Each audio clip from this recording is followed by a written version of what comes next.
مرحبا بكم مشاهدينا الكرام في هذه النشرة الإخبارية العاجلة، وهذا أبرز عنوانها: سعيد الناصري ومجموعة من السياسيين يدخلون إلى السجن.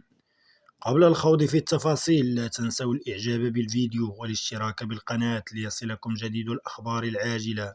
إليكم التفاصيل. بشكل مفاجئ تركزت الأنظار على مدينة الدار البيضاء، وفي ليلة بيضاء مشهودة سقطت رؤوس من العيار الثقيل، على رأسها سعيد الناصري رئيس فريق الوداد البيضاوي، وعبد النبي بعيوي رئيس مجلس جهة الشرق.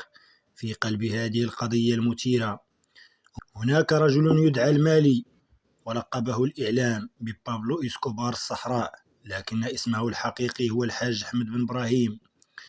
في تفاصيل قصة الرجل تقف الكثير من التفاصيل حول قضية سطو، أعلى ممتلكات بارون المخدرات، يقبع في سجن الجديدة بعدما تم توقيفه في مطار الدار البيضاء سنة 2019. فما قصة هذا الرجل الذي أسقط رؤوسا كبيرة حتى وإن كان خلف القضبان؟ كيف كانت بدايته؟ وكيف تم السطو على ممتلكاته؟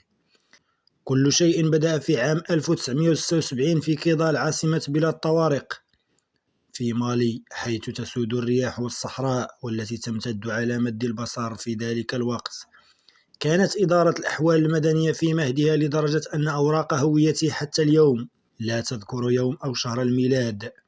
ولد مالي من أم مغربية الأصل من مدينة وجدة، وأب مالي الجنسية، ومن هنا جاء لقبه.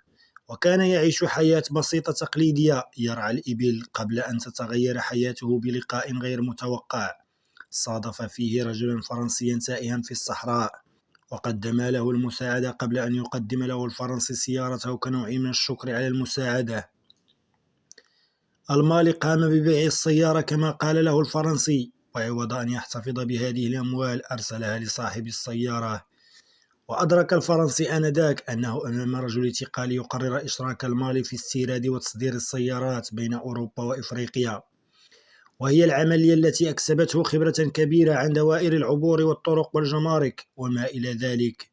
انتقل المالي بعد ذلك إلى تجارة الذهب، ونسج شبكته تدريجيا في منطقة الساحل والصحراء التي تعتبر مركزا للجريمة المنظمة، وهو ما مكنه من معرفة المنطقة بشكل جيد، بما في ذلك قبائلها ولهجات المجتمعات في أزواد. ورسم الخرائط في منطقة الساحل والصحراء، وهي مهارات نادرة وثمينة. ووفق صحيفة جون أفريك، فإن المالي انتقل إلى مستوى أكبر، فبدأ ينقل الكوكايين من أمريكا اللاتينية إلى غرب إفريقيا، ثم يتم نقل كمية معينة من المخدرات إما عن طريق البر عبر مالي والنيجر إلى الجزائر وليبيا ومصر، أو عن طريق البحر إلى الساحل المغربي ثم إلى أوروبا. أكثر من ذلك، فإن الحاج إبراهيم أصبح متحكما في سلسلة الإنتاج والتجهيز والتوزيع، بعد نسجه لعلاقات مع جنرالات متورطين في السياسة والمخدرات بدولة بوليفيا، حتى إنه وقع في حب ابنة ضابط رفيع المستوى الذي وافق على تزويجها له في إطار تحالف بينهما. ومن علامات الترف أن الرجل دخل عالم النساء، بل إن الصحيفة ذهبت بعيدا حين ادعت بأن يكون له في كل دولة ابن، وأضافت أنه كان ينوي إغواء كاثرين دونوف وأنجلينا جولي ومغنية مغربية لم تذكرها الصحيفة بالاسم.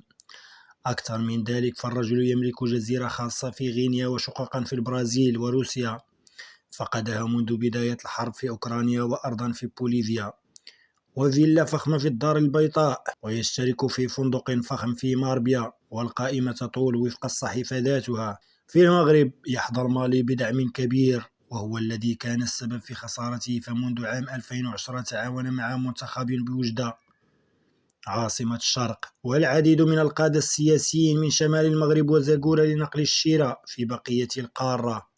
أوضحت الصحيفة أن عمليات نقل المخدرات تتم 3 أو 4 مرات في السنة من سواحل السعيدية إلى ليبيا ومصر، ومن الجديدة وبوجدور إلى الشواطئ الموريتانية، إذ يتم نقل 30 إلى 40 طنا من الشراء في كل مرة. وأشارت إلى أن أعمال المالي كانت تسير على ما يرام: المغاربة يبيعون أسهمهم ويستخدمها المالي لغسل أمواله، يشتري العديد من الشقق في مارينا السعيدية ويستثمر في العديد من الأعمال والمصانع، ويقرض مبالغ جيدة لزملائه الجدد في اللعبة. في عام 2015 تم القبض على المالي المستهدف بأمر من الأنتربول، بعد مطاردة مع الدرك الموريتاني في الصحراء الموريتانية على الحدود مع المغرب في سيارة تحتوي على 3 أطنان من الكوكايين ومبالغ مالية كبيرة باليورو، ومعه مغربي وجندي سابق في البوليزاريو، قبل أن يتم الإفراج عنه بفضل شبكته التي كانت تضم بعض الجنود والقضاة الموريتانيين.